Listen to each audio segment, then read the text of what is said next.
सदन के सब सदस्य तथा इसके संचालक और सर्व सहयोगी, आप सबको मेरा प्रणाम।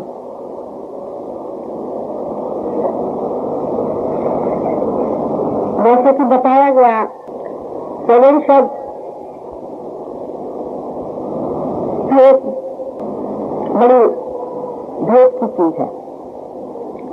स्वजन, ये जो नाम हम लोगों ने बदल के इस संस्था को दिया था, उसके पीछे कुछ मेरा ही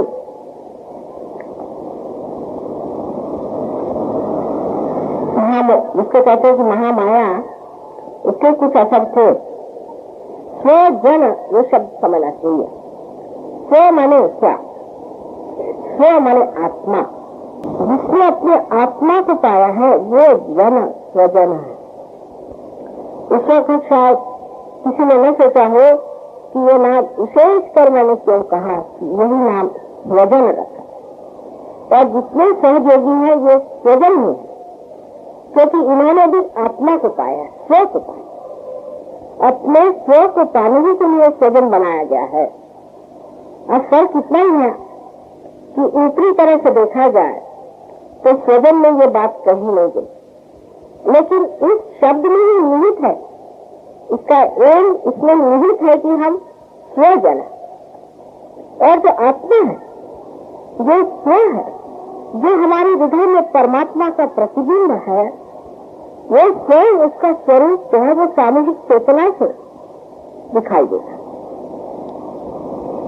यानी जो आदमी स्व का जन्म हो जाता है, जो स्व को जान लेता है, वो जन्म में आ जाता है। अब जन्म हम जिसे कहते हैं, हजार जन संसार में घूमते, आप रास्ते पे देखिए तो हजार घूम रहे, कहीं भी जाइए तो आप इस देश में तो जनसंख्या ही का प्रश्न खड़ा हुआ है।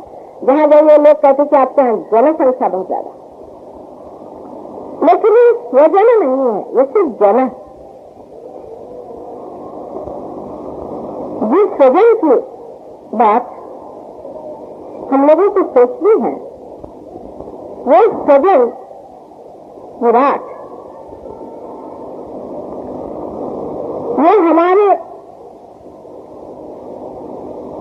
एक ऐसे जन की धारणा है जो इस महान विशाल परमात्मा का अंग प्रत्यंग होते हुए भी अलग अलग एक जन है। जैसे हमारे शरीर में भी आप देखते हैं कि अनेक पेशियां जिन्हें हम सोचते हैं, उसी प्रकार इस परमात्मा के अंग प्रत्यंग में भी हम लोग एक सेल की तरह जीवित है, लेकिन जागृत नहीं। जब तक हम इसमें जागृत नहीं होते तब तक हम पूरी तरह से स्वजन नहीं होते।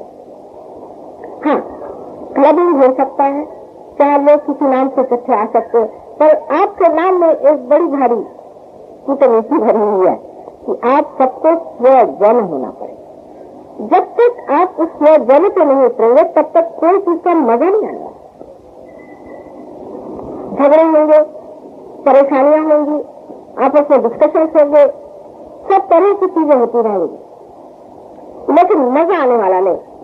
कहीं गाना हो गया, म्यूजिक हो गया, लेकिन जब साथ साथ पहले से कह दिया जाए कि आप स्वजन को सहयोग के ही ढंग से चलाइए तो आसक्त हो जाती। तो हमने कहा नहीं, अभी शुरू में तो यही सब ठीक है कि आप पिकनिक पे जाइए, सब आपस में मिलिए, और यही ठीक है कि आप सब आपस में मिलते हुए, जुड़ते हुए, बातचीत करते हुए आपस में संगठना बनती जाए।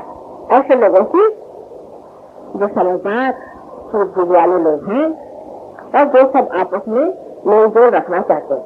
लेकिन जब ये मेलजोल घनिष्ठ होता जाएगा तो इंसान को समझ में आ जाएगा कि इसमें कोई चीज थोड़ी सी खोई सी है। अभी भी वो नितान्तता, वो प्रेम की आंतरिकता उसके अंदर अभी नहीं महसूस हो रही। वो समय आएगा और वो आएगा। कारण सारे आनंद का स्रोत आपके हृदय में बसा हुआ ये आत्मा है। जब तक ये आत्मा आपके चित्त में प्रकाशित नहीं होगा तब तक सजन का कार्य पूर्णतया आनंद में नहीं होता। और इस आनंद को पाने के लिए आपको कुछ करना भी दो। आप तो पहले ही कह चुके हैं कि आप सजन, अब सिर्फ होना मात्र बच जाता है कि आप जन हो जाइए। यह आत्मा जो हमारे अंदर बसा हुआ है यह परमात्मा की बहुत बड़ी देन है, क्योंकि अमीबा से उठा करके आज जो हमें इंसान परमात्मा ने बना दिया, तो हम जो आए जैसे निखरते चले गए।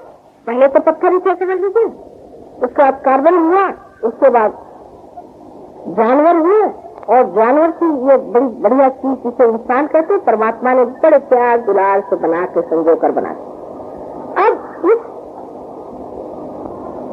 महान चीज को पाने के बाद क्या है, क्यों ये चीज बनाई गई, उस पर हमें आना है।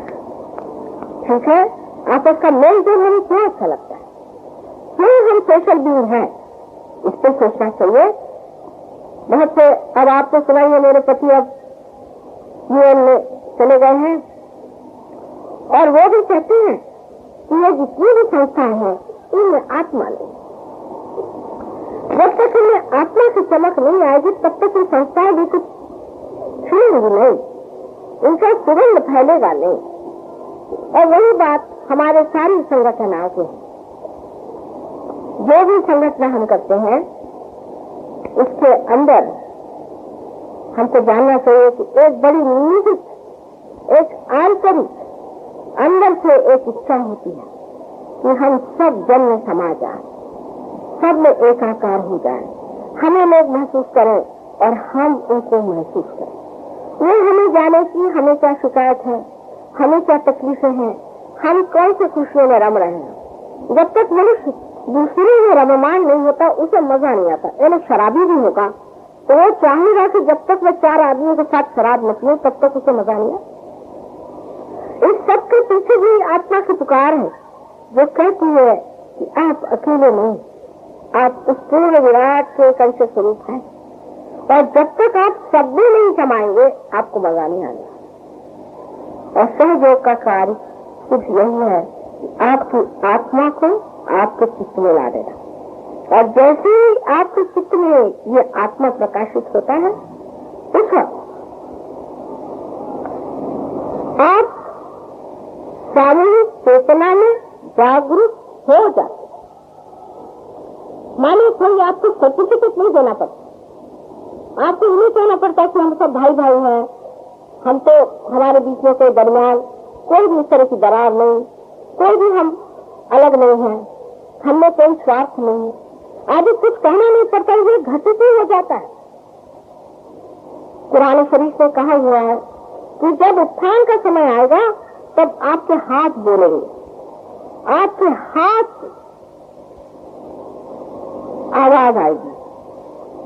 उसका मतलब क्या है, हमारे हाथ बोलेंगे मतलब ये कि जब चित्त में आपका आत्मा प्रकाश डालेगा तब आपकी मज्जा संस्था में, आपके नर्वस सिस्टम में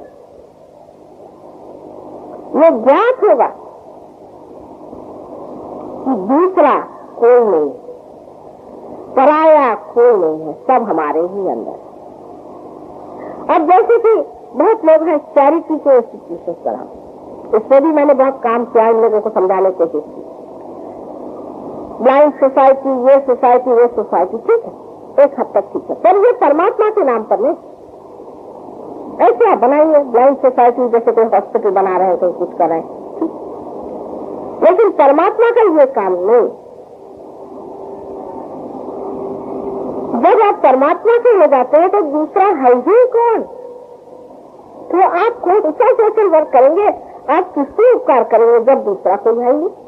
समझ लीजिए आपकी उंगली में यहाँ चोट आ गई, और अगर दूसरी उंगली जब सहला रही है उसे, तो क्या आप कहेंगे इस हाथ से भाई तेरा बड़ा उपकार है, तूने मुझे सहला दिया?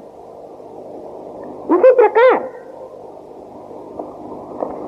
आपको अगर कोई चोट लग गई और दूसरा सहयोग जाके आपसे कहे कि हाँ पता है क्या चीज है, और आपके हाथ रखकर आप ठीक हो जाए, तो ये समझ लेना चाहिए कि वो सहयोगी को भी इसका एहसास हो गया, आपको चोट का एहसास हो गया, उसका दर्द भी उसको पता चल गया।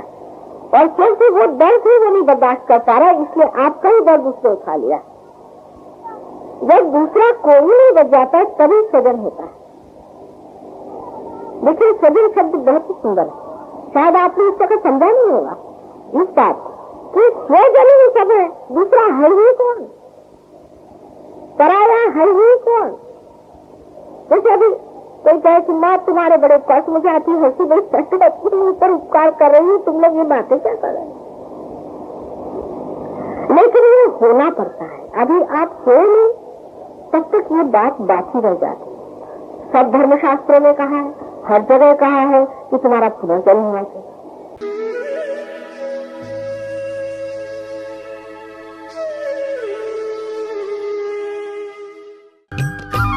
सब्सक्राइब कीजिए कुंडलनी जागरण को और प्रेस कीजिए बेल आइकन को, जिससे कि आपको मिल सके हमारी लेटेस्ट वीडियो सबसे पहले।